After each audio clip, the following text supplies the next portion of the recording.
Hello everyone, welcome to From the Star Wars Library, where Star Wars is in print, the Force is with the readers, and we enter into sort of an interlude between the 1980s and 1990s in this episode. I'm your host, Nathan P. Butler. Now, you may note that in the first 130 regular episodes of this series, we have covered all of the Star Wars mainstream comics and novels and some of the oddball stuff from the 1970s, starting in 1976, up through Star Wars 3D number 3 in 1988. At that point, Star Wars novels are over, Star Wars comics are over until 1991. Really, all that's out there is the Star Wars role-playing game, and we'll get to that in a supplemental episode. But while we may be done with the American stuff, I did say back in supplement number 3 of this series, when we looked at Marvel UK and how that relates to the US stuff, that after the Marvel series was wrapped up, after the 80s were wrapped up, I would come back and take a look at some of the other exclusive Marvel UK Star Wars stories that were not initially reprinted in the American Marvel series. Now, as I noted back in that supplement, Star Wars Weekly in the UK had 117 issues, and most of those issues were just reprints of American Marvel stuff, sometimes split in half, sometimes all together. That included some Marvel stuff that wasn't in the mainstream 107-issue series, its 3 annuals, or the 4-issue Return of the Jedi adaptation, nor from the Star Comics Droids and Ewok series. Stuff like the Star Wars stories The Keeper's World and Kingdom of Ice that had appeared in Marvel's Pizzazz magazine. You can find out more about those in From the Star Wars Library number 6 and 7. Number 7 from the Star Wars Library also noted that Kingdom of Ice was a little bit unusual because all but the last part got printed in Pizzazz, but the last part was printed in the UK first because Pizzazz got canceled, only to wind up being reprinted in the United States in Marvel Illustrated Books Star Wars number 1. But for the most part, it was all just American stuff reprinted in the UK. Every so often, though, they did produce new UK original stories that had to be reprinted in the United States to be seen by American audiences for the first time. We had Way of the Wookiee, Day After the Death Star, and The Weapons Master. Those got reprinted also in America in Marvel Illustrated Books Star Wars number 1. And there was the whole World of Fire story in the UK, also reprinted in Marvel Illustrated Books Star Wars, in this case, number 2. Now, those are all things being produced back in the 80s, being reprinted in America in the 80s. So a 1980s Star Wars reader could have checked them out. But The Empire Strikes Back Weekly then picked up with issue number 118 in the UK and ran all the way up through issue number 139. That produced no new original UK stories.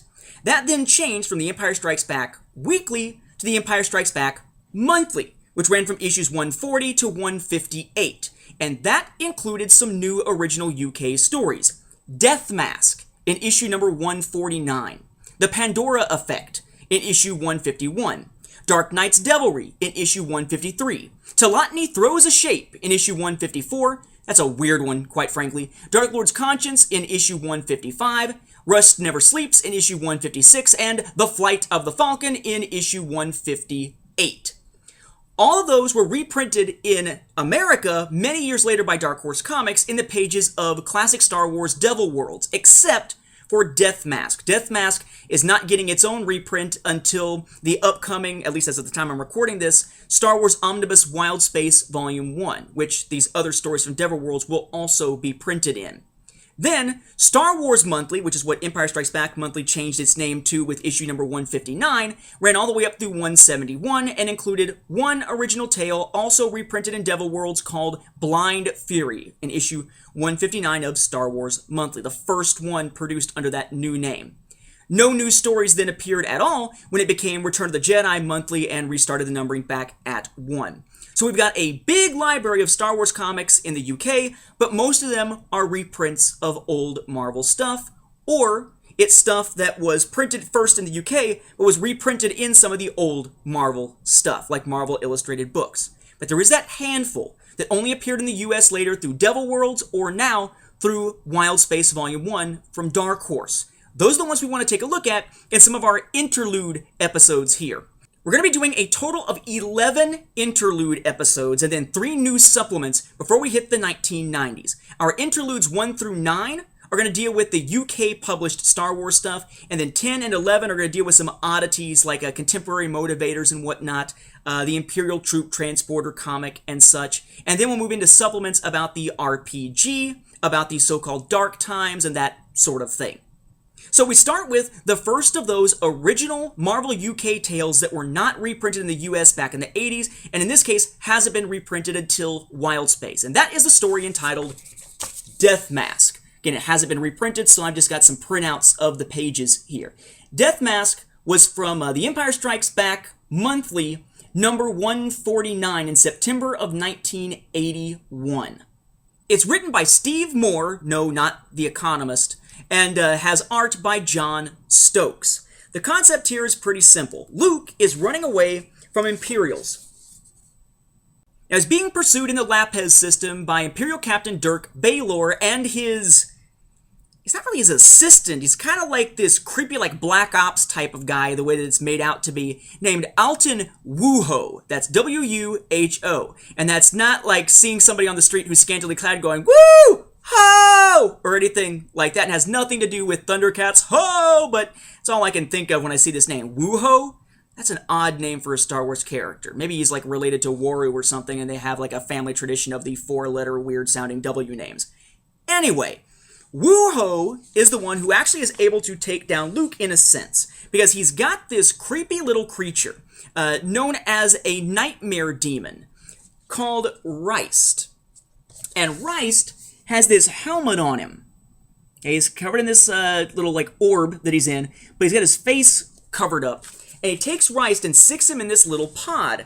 And at that point, he removes the helmet and we see that Reist is this creepy skull-looking dude with glowing, like, kind of fires inside his eyes. Kind of like the way that Bob was represented in the Dresden Files television series.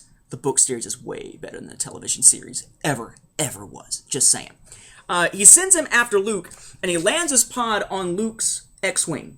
The X-Wing is then shot down and forced to crash land on Lapez 3.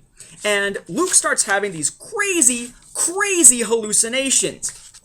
It's a landscape full of skulls. Okay, that's a little creepy. He finds his own grave. Right? With Luke Skywalker on it. He sees what he thinks is Han and Chewbacca being killed. The Millennium Falcon destroyed.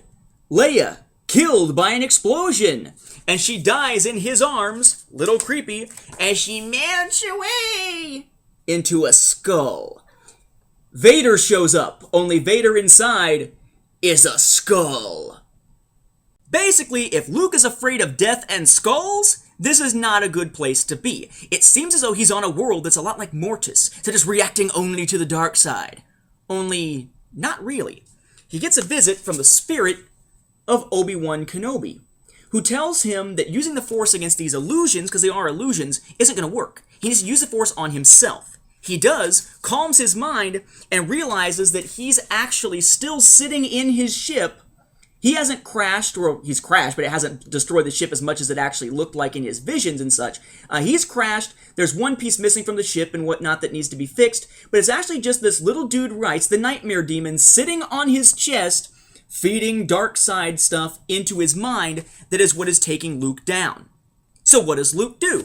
Turns on his lightsaber, which is one of the few things he can do while he's mostly immobilized, hits Reist with it, delivering a blow that's going to wind up being fatal, and then he looks and finds out what's wrong with the stinking X-Wing. He needs one critical part. The part he needs is a computer relay, a C-37 computer relay for the stabilizer console. And of course, this is printed in the UK, so that's stabilizer, L-I-S-E-R, not L-I-Z-E-R. Gotta love that crazy UK spelling. Turns out that Reist was basically enslaved by Wuho, so he kind of gives hints to Luke about what to do when Wuho arrives, trying to capture Luke, only to find that Reist has been gravely injured and Luke is free. Wuho blasts Luke's blaster out of his hand, which by itself would be a little bit weird for a human character, but we very quickly learn that Wuho is not human. Luke throws his lightsaber, which stabs through Wuho, only to reveal that he is a droid. That's why he isn't affected by Reist. Though it kind of makes the argument of why then did Reist have the helmet on him if Wuho couldn't be affected by him and Wuho was the only one with Reist? Maybe it was just to kind of take control of Reist and kind of put him in a state as a true captive so that maybe he was a little bit more reliant on Wuho for any type of freedom, even freedom to see what's around him. Maybe it was because Reist has emanations that wind up affecting others around the area if his head is uncovered. Yeah, a little bit weird the way that was handled. But suffice to say, turns out that he's a droid, and this gives Luke, thanks to Reist, all he needs to get off the planet, because it just so turns out that those exact same relays, those exact same parts that he needs for the ship are inside droids. So he scavenges it from Wuho's body, he fixes the X-Wing, and he takes off to leave the planet, Lapez 3, and a burial site for Reist behind. A little bit creepy of a story, kind of a psychological mind bender. It's kind of like what you would get if you took Star Wars and crossed it with the Twilight Zone. But that tends to be what we get with these original UK stories, especially in this Empire Strikes Back era. It's like they took the idea that Empire was a darker film than A New Hope and really ran with it to give us some really bizarre, I don't want to call them horror stories, but things leaning certainly in that direction. So, Death Masque, the only Marvel UK story not to be reprinted in the US until Wildspace. Is this an essential read? No, it's not. It's a little creepy, a little weird, kind of interesting if you like Star Wars horror stories, but generally speaking, not something that you need to read to understand anything else, not even the other Marvel UK stuff. So skip it. But it is one you might want to check out if you have access to the Wildspace Volume 1 Omnibus, which is finally collecting some of these early Marvel UK stories not reprinted elsewhere. With that, we'll wrap up this episode. Thank you for watching, and may the Force be with the readers.